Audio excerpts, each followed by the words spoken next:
नमस्कार दोस्तों, ई बस्ता IAS एकेडमी में आप सभी लोगों का स्वागत है। दोस्तों, हम लोग घटना चक्र दृष्टि 2023 करंट अफेयर्स डिस्कस कर रहे हैं। उस क्रम में आज हम लोग आर्थिकी परिदृश्य पर परिचर्चा कर रहे हैं और आर्थिकी परिदृश्य का भाग 3 लेकर आज उपस्थित हैं।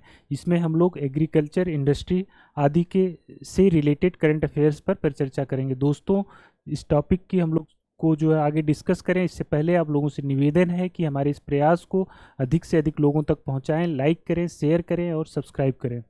चलिए शुरू करते हैं। दोस्तों, कृषि एवं संबद्ध क्षेत्र, तो इसमें जो पहला न्यूज है आपका, हिमालय की कांगड़ा चाय को यूरोपीय आयोग का GI टैग। तो कुल मिला के कुछ ऐसा यदि क्वेश्चन पूछता है आपका, यूरोपियन कमीशन ने जो है किसको जो है अभी अपना टैग GI टैग दिया है, तो आपका ये कौन सा है? कांगड़ा चाय, हिमाचल प्रदेश की कांगड़ा चाय, इसको GI टैग मिला है। ठीक, यह जो इसके संबंधित जो अधिसूचना है ये 11 अप्रैल 2023 से प्रभावी होगी। इसमें इतना ही आपसे पूछा जाएगा। इसके अलावा यहाँ पर दिया गया है कि जो अभी हाल में ही जो GI टैग मिला है, तो उसमें देख लीजिए क्या है। यूपी का खास करके जो नए प्रोडक्ट हैं जिनको GI टैग मिला है, तो ये आपका बनारसी पान है, बनारसी लंगड़ा आम है, रामनगर का बैगन या भंटा, आदम चीनी चावल आपका जो है ये कहाँ पर पाया जाता है, इसको आप लोग बताइए कमेंट करके कि आदम चीनी चावल या ठीक ये अलीगढ़ का ताला, बखीरा ब्रास बेयर, बांदा का सजर पत्थर, वुड क्राफ्ट कार्विंग जो है नगीना की, प्रतापगढ़ का आंवला और हाथरस की हींग, इन सबको जो है अभी GI टैग मिला है। ठीक, जो GI टैग जो देता है, ठीक, उसकी जो उसका जो हेड ऑफिस है GI टैग का, वो कहाँ पर है आपका, ये आपको पता होना चाहिए। यहाँ पर नहीं लिखा हुआ है, ये आपका चेन्नई में है। ठीक है, जो GI का जो रजिस्ट्री ऑफिस है, जो मेन इसका मुख्यालय है कह लीजिए, वो कहाँ पर है? चेन्नई में है। वैश्विक मिलेट या श्री अन्न सम्मेलन, तो वैश्विक मिलेट या मोटा अनाज सम्मेलन जो है नई दिल्ली में आयोजित हुआ है, बहुत इंपॉर्टेंट है। इसको जो है आप लोग याद कर लीजिए, ये सम्मेलन ही एज इट इज आपसे पूछ सकता है। ठीक, श्री अन्न जो है नरेंद्र मोदी ने इसका नाम दिया है। इसी बीच जो है भारतीय मोटे अनाज पर स्टार्टअप का संग्रह, compendium of Indian millet startup एवं बुक ऑफ मिलेट स्टैंडर्ड का विमोचन किया गया, नहीं पूछेगा। भारतीय कृषि अनुसंधान परिषद के भारतीय कंदन अनुसंधान संस्थान यानी Indian institute of millets research को वैश्विक उत्कृष्टता केंद्र घोषित किया गया है। मतलब वैश्विक उत्कृष्टता केंद्र के रूप में जो है इसको डेवलप किया जाएगा। किसको? भारतीय कंदन अनुसंधान संस्थान। तो ये आपसे पूछ सकता है कि भारतीय कंदन या मिलेट्स इंस्टीट्यूट रिसर्च सेंटर कहाँ पर है, तो ये दोस्तों हैदराबाद में है। ठीक है, तो ये आप जो है ये क्वेश्चन यहाँ से पूछा जा सकता है। फिर यहाँ पर आपका जो है जो मोटे अनाज हैं उनके उत्पादन का क्रम मतलब दिया हुआ है राज्य वाइज। तो सबसे ज़्यादा मोटा अनाज कहाँ पर होता है? राजस्थान में होता है। देन जो है इसमें महाराष्ट्र दिया है। ये इस आंकड़े को जो है आप लोग जो है जो अभी का जो हम लोगों ने आर्थिकी समीक्षा की है, तो मोटे अनाज का जो हम लोगों ने डेटा देखा था उसको आप लोग वहाँ से मैच कर लीजिएगा। तो ये चूंकि ये 21-22 के लिए है, ठीक है, उसको आप लोग देख लीजिएगा। इसमें जैसे राजस्थान महाराष्ट्र है, तो वहाँ पर राजस्थान तो है लेकिन कर्नाटक हो गया है। ठीक है, उसमें हम लोगों ने बोला था ना, इसको देख लीजिए एक बार, हम लोग इसको देख लेते हैं। जो मोटा अनाज है उसमें कौन है आपका?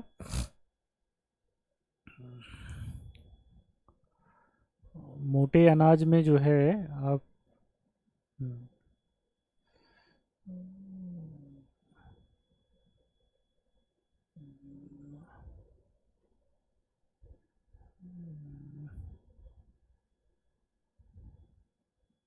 ये मोटा अनाज में बस आ ही गया। हाँ, ये है मूंगफली, खाद्यान्न, कुल खाद्यान्न हो गया, कुल दालें हो गई, ये मोटा अनाज। तो यहाँ पर कर्नाटक नंबर 1 पर हो चुका है। ये कब के लिए है? ये 21/4 एस्टीमेट का जो है शीर्ष 3 उत्पादक मोटे अनाज का कौन है? यहाँ पर दिखा रहा है कर्नाटक। कर्नाटक नंबर 1 पर, राजस्थान नंबर 2 पर। तो ये आपको ये क्लियरिटी होना जरूरी है कि अब ऐसा नहीं कि कोरिलेट आपको करना पड़ेगा। यहाँ पर जो ये इकोनॉमिक सर्वे में जो दिया है, कर्नाटक, राजस्थान, देन महाराष्ट्र है। ठीक है, तो करम, जिसका करम फूटेगा वो मोटा अनाज खाएगा, करम। ठीक है, याद कर लीजिए यहाँ से। तो ये अब जो है आप इसको जो है हम लोग देखते हैं जहाँ हम लोग ये था। ठीक है, कृषि एवं संबंध क्षेत्र, तो ये मोटा अनाज में ये क्या दिया है, ये यहाँ पर दिया है मोटे अनाज का राज्यवार उत्पादन। तो ये डेटा यहाँ पर थोड़ा सा अलग है। ठीक है, तो उसको आप लोग वहाँ से कवर कर सकते हैं। ये मोटे अनाज को श्री अन्न का दर्जा दिया गया है। एनिमल हस्बेंड्री स्टैटिक्स जो है, स्टैटिस्टिक्स जो है 2022 आई है, इसमें क्या है, जो दुग्ध उत्पादन है इसके बारे में देख लीजिए। भारत जो है 21-22 में दुग्ध उत्पादन में भारत शीर्ष पर रहा है। यहाँ पे कुछ जो है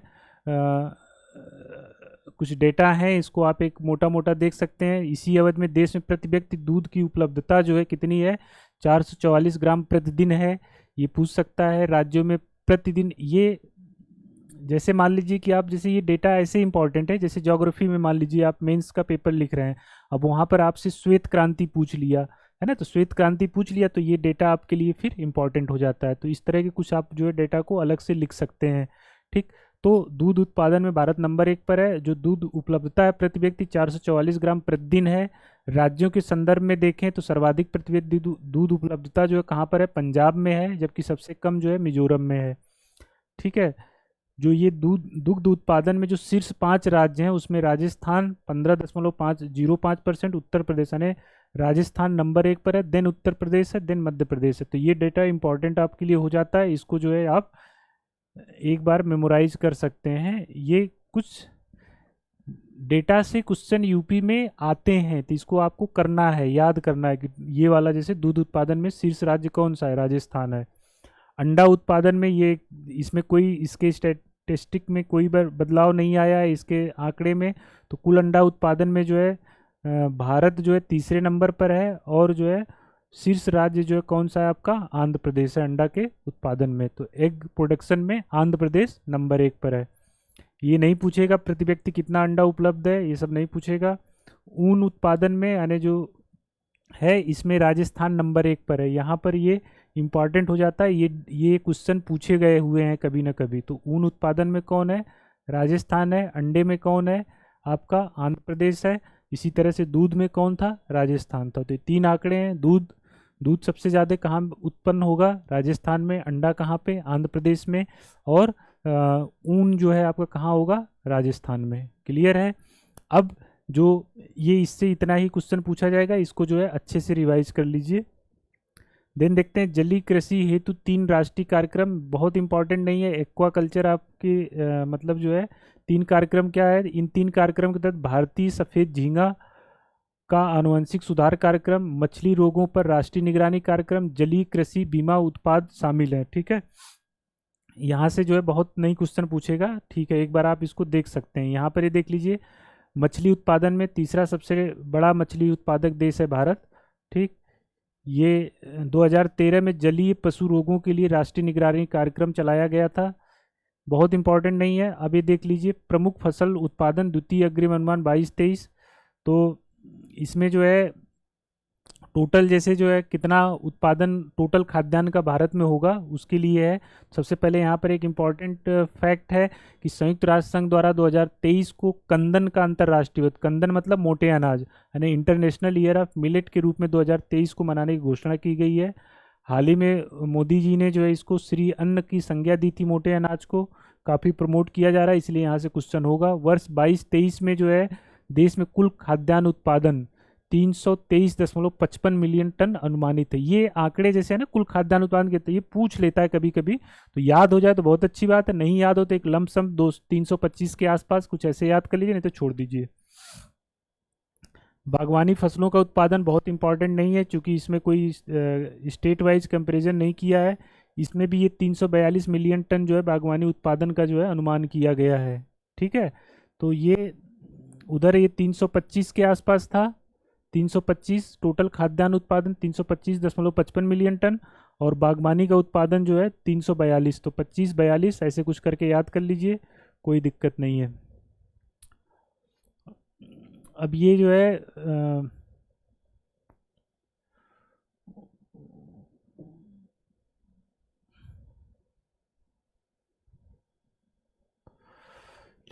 इसके बाद ये देख लीजिए,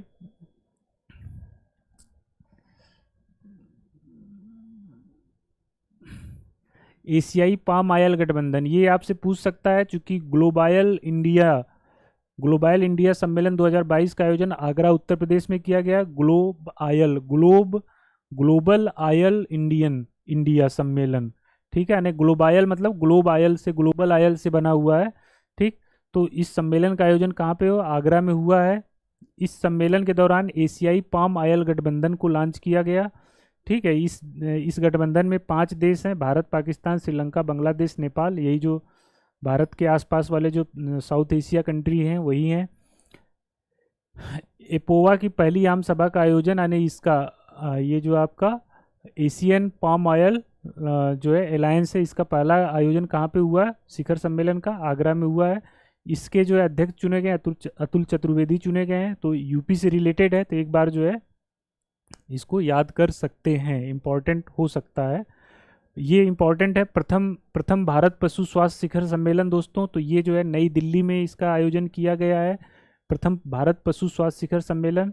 इसका उद्घाटन जो है डेयरी मंत्रालय, शिखर सम्मेलन का केंद्रीय मत्स्य एवं पशुपालन डेयरी मंत्रालय द्वारा किया गया। इस सम्मेलन का और इम्पोर्टेंट नहीं, रबी फसलों का न्यूनतम समर्थन मूल्य, तो इसमें ये देख लीजिए एमएसपी के बारे में। गेहूं जो है, गेहूं का एमएसपी जो है ये 2125 रुपये निर्धारित किया गया है। सबसे ज़्यादा जो एमएसपी में जो वृद्धि हुई है वो 500 रुपये की किस में हुई है, मसूर में हुई है। तो रबी वाले फसल में किस में ज़्यादा वृद्धि हुई है, मसूर में। गेहूं की एमएसपी इस समय कितनी है, सामान्य गेहूं की 2125 रुपये निर्धारित की गई थी। ठीक है, भारत चीनी का सबसे बड़ा उत्पादक एवं उपभोक्ता, ये इंपॉर्टेंट हो सकता है, ये आपसे पूछा जाता है चूंकि ब्राज़ील कभी जो है ब्राज़ील से और भारत का जो है डेटा इधर उधर होता है। तो इस समय फिलहाल चीनी का सबसे बड़ा उत्पादक कौन है, भारत है। ठीक, उपभोक्ता भी है, उत्पादक भी है, और दूसरा सबसे बड़ा एक्सपोर्टर है। ठीक, तो ये उपभोक्ता इसमें पूछ सकता है। विश्व वन रिपोर्ट, तो इसका जो है कुछ खास इसमें नहीं दिया है। इस रिपोर्ट में कोरिया की राजधानी सियोल में जो है ये हुई थी, मतलब जो है 15वें विश्व वानिकी कांग्रेस का आयोजन हुआ था कोरिया सियोल में। ठीक, इसी दौरान जो है ये आंकड़े दिए गए थे। इसमें क्या दिया गया है,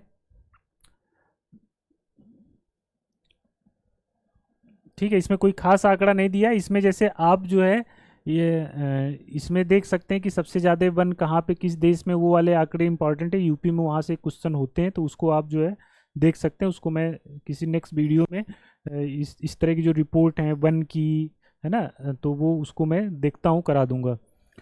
खरीफ फसलों के न्यूनतम समर्थन मूल्य 22-23, तो खरीफ फसलों में जो है इसमें ये देख लीजिए सर्वाधिक वृद्धि जो है 480 रुपये की मूंग जो आपका होता है उसमें की गई है न्यूनतम समर्थन मूल्य में। ठीक है, मूंग में सर्वाधिक वृद्धि की गई है। जो रेट है वो ये देख लीजिए क्या है, जैसे धान है, सामान्य धान का 2040 यानी 2040 रुपये जो है सामान्य धान का समर्थन मूल्य रहा है, और सर्वाधिक वृद्धि किस में की गई है, आपके मूंग में की गई है। ठीक है, कितने की, 480 रुपये की। उधर जो है रबी वाले में सबसे ज़्यादा वृद्धि किस में की गई थी, 500 रुपये की, मसूर में। ठीक, और गेहूं का न्यूनतम समर्थन मूल्य कितना था, ये था आपका 2125 रुपये। 2125 रुपये में गेहूं मिलेगा और धान मिलेगा आपका 2040 में। तो ये इतना इंपॉर्टेंट, अब जैसे पूछने को बीच में किसी से पूछ ले, लेकिन जो क्वेश्चन का ट्रेंड रहा है पूछने का यूपीपीसीएस मतलब लोक सेवा आयोग उत्तर प्रदेश का, तो वो यही रहा है कि जैसे किसमें सबसे ज़्यादा वृद्धि हुई है, धान गेहूं का पूछ लिया तो ये है। ठीक, तो ये इसमें से इतना ही इंपॉर्टेंट है। अब देख लेते हैं हम लोग इंडस्ट्रियल मतलब इंडस्ट्री से रिलेटेड जो करंट अफेयर्स है उसको देख लेते हैं, इसमें क्या इंपॉर्टेंट है दोस्तों। ये सबसे पहला ही न्यूज़ सबसे इंपॉर्टेंट है, कच्चे इस्पात का जो ये कच्चा इस्पात का उत्पादन वर्ल्ड स्टील एसोसिएशन का आंकड़ा है। तो इसके अनुसार जो है जो टॉप 3 कंट्री हैं उसमें भारत दूसरे नंबर पे है, चीन, भारत, जापान। ठीक, ये एकदम इम्पॉर्टेंट डाटा है, इसको आप जो है याद कर लीजिए। नंबर 1 पर स्टील उत्पादन पर कौन है, चीन है, दूसरे पर भारत है, तीसरे पर जापान है। ठीक, तो ये आपको आंकड़ा याद होना चाहिए, कुछ कोडिंग वोडिंग करके कुछ बन रही हो, CIJ है ना, चाइना इंडिया, ठीक, चीज कर लीजिए, चीज CI जैसे चीज, चाइना इंडिया जापान। तो चीज, किसी चीज, कोई भी चीज किससे बनेगा, अच्छी चीज किससे बनेगी, इस्पात से बनेगी, कुछ ऐसे करके याद कर लीजिए कोडिंग वोडिंग करके। ठीक है, ये इंपॉर्टेंट है, एग्जाम में आपको क्वेश्चन दिखाई दे सकता है, या फिर आप कह सकते हैं आप जब एग्जाम में ये डेटा याद रहेगा तो बहुत ही कॉन्फिडेंटली एग्जाम को जो है आप डील करेंगे। यहीं पर एक न्यूज है, देश का पहला ग्रीन स्टील ब्रांड जो है ये जो है आपका पहला, ये कल्याणी फोरेस्टा, यानी ग्रीन स्टील मतलब कि कुल मिला के स्टील के उत्पादन में ग्रीन एनर्जी का प्रयोग किया गया है। तो हरित इस्पात ब्रांड जो है कल्याणी फोरेस्टा जो है, ये ग्रीन स्टील ब्रांड के रूप में लॉन्च किया गया है। ठीक, कल्याणी समूह का पुणे स्थित स्टील कंपनी, ठीक, उसने ये जो है क्या है, ग्रीन स्टील ब्रांड कल्याणी फोरेस्टा के नाम से लॉन्च किया है। ठीक, कोई खास नहीं, पूछेगा नहीं। यूपी ग्लोबल इन्वेस्टर समिति, ये इंपॉर्टेंट है, यूपी ग्लोबल इन्वेस्टर समिति जो है आपकी लखनऊ में आयोजित हुई थी दोस्तों। इसमें जो इम्पोर्टेंट ये है कि ये देख लीजिए,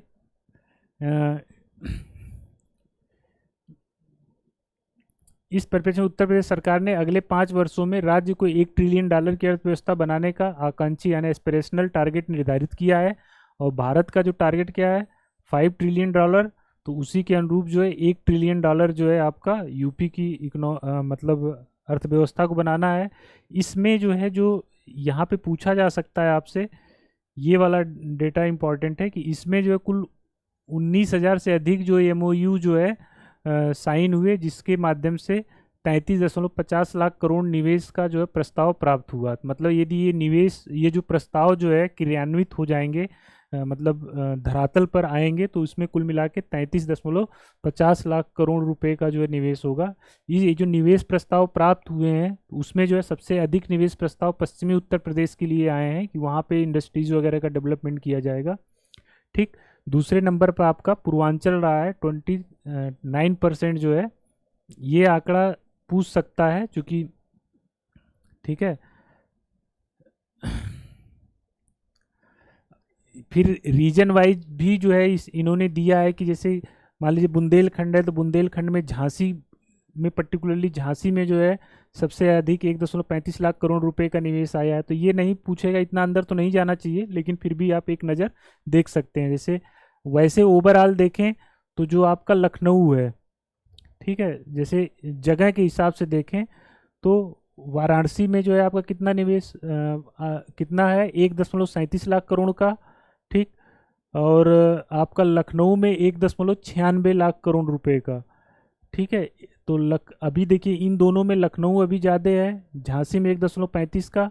ठीक, तो ये नहीं पूछेगा किस शहर में सबसे ज़्यादा निवेश आएगा। वैसे तो यहाँ पर अभी तक जो समझ में आ रहा है कि लखनऊ 1.96, इसको आप देख लीजिएगा, ये इस तरह से कुछ आप इसको मतलब अलग कर सकते हैं। ठीक है, लखनऊ ही है मेरे समझ से जो है, लखनऊ में जो है सर्वाधिक निवेश जो है के लिए MOU साइन हुआ है। ठीक,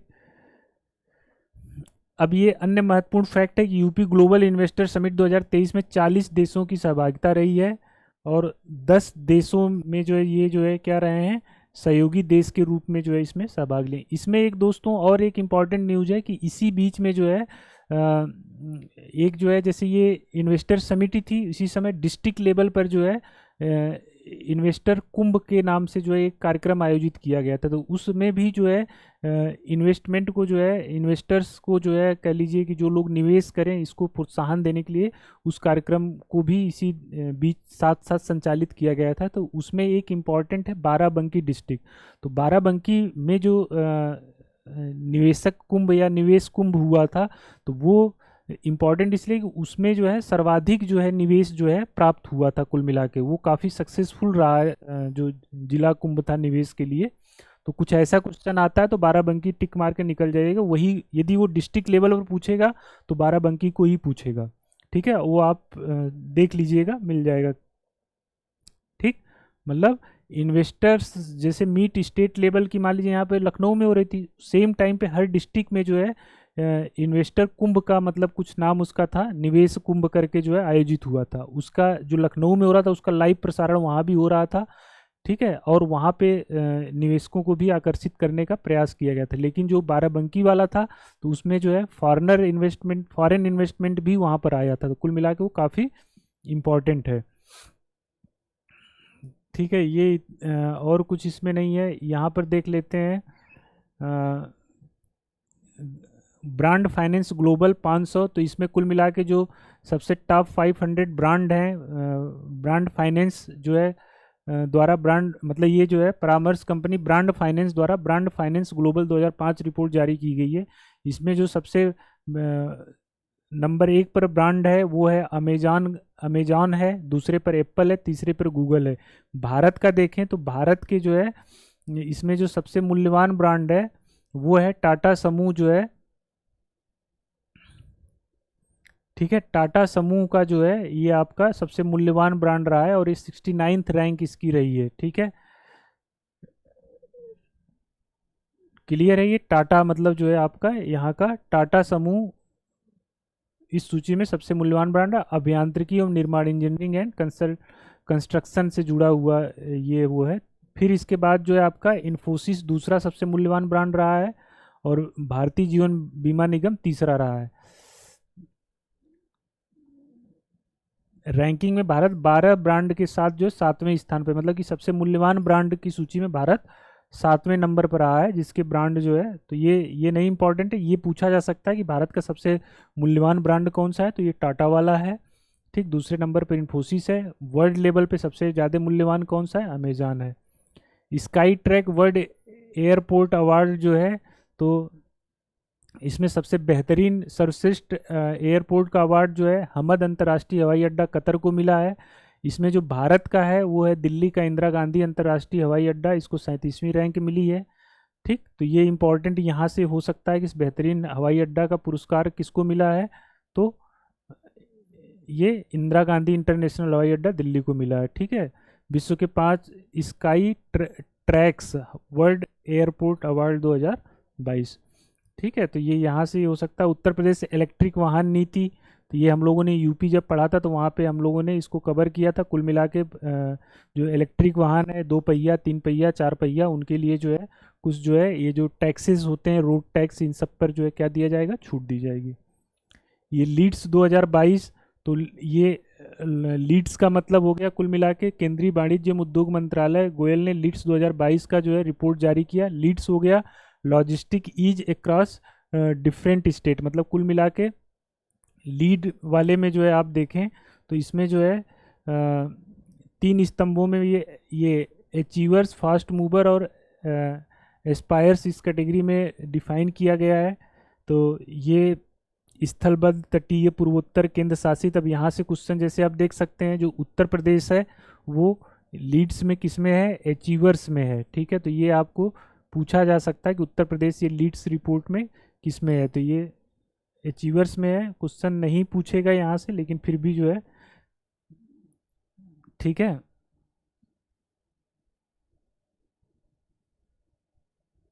राष्ट्रीय लॉजिस्टिक नीति 2022 जो है 21 सितंबर 2022 को प्रधानमंत्री ने जो है लॉजिस्टिक नीति को जो है यह नीति पीएम गति शक्ति राष्ट्रीय मास्टर प्लान की पूरक होगी। ठीक, पीएम गति शक्ति क्या है, इंटीग्रेटेड इंफ्रास्ट्रक्चर डेवलपमेंट करना है, वह नीति का लक्ष्य प्री के पॉइंट ऑफ व्यू से इंपॉर्टेंट नहीं है। कुल मिला के पीएम गति शक्ति जो मिशन है उसका एक तरह से ये क्या होगा, पूरक का काम करेगा। इस नीति का जो ये लॉजिस्टिक वाली जो नीति है इसका लक्ष्य क्या है, 2030 तक विश्व मानकों की तुलना में भारत में लॉजिस्टिक की लागत में कटौती करना, देश की लॉजिस्टिक प्रदर्शन सूचकांक रैंकिंग में सुधार करना। ठीक है, ये मतलब कुल मिला के बहुत सब्जेक्टिव है, ये ऑब्जेक्टिव क्वेश्चन यहाँ से नहीं बनेगा। ये क्वेश्चन आपका इंपॉर्टेंट हो जाता है आरईसी। आरईसी मतलब रूरल इसका जो है फुल फॉर्म है, मतलब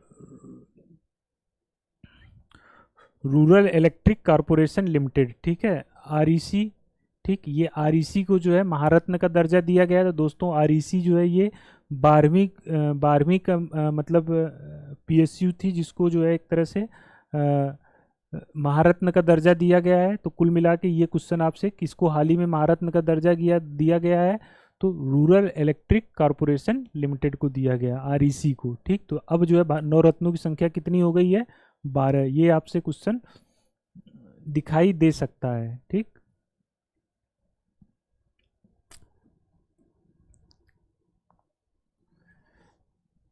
ग्लोबल स्टार्टअप इकोसिस्टम इंडेक्स 2022। तो दोस्तों ग्लोबल स्टार्टअप जो पारिस्थितिकी सूचकांक है, इसमें जो है नंबर 1 पर यूएसए है देश के रूप में, और शहर जो है यूएसए का ही सैन फ्रांसिस्को है। ठीक है, सैन फ्रांसिस्को वे ये यूएसए का नंबर 1 पर है। नंबर 2 पर यूके है, मतलब ये देश जो है कौन है, यूएसए है, शहर के रूप में सैन फ्रांसिस्को है। सूचकांक में शामिल विश्व के 1000 शहरों में भारत के 37 शहर हैं। भारत के 3 शहर, बेंगलुरु को 8वां स्थान है। तो सबसे ज़्यादा जो है आपका स्टार्टअप के लिए बेहतर शहर इंडिया का कौन है, बेंगलुरु है। ठीक, देन नई दिल्ली है। तो ये इतना पूछेगा तो यही दो आपका जो है इम्पोर्टेंट है।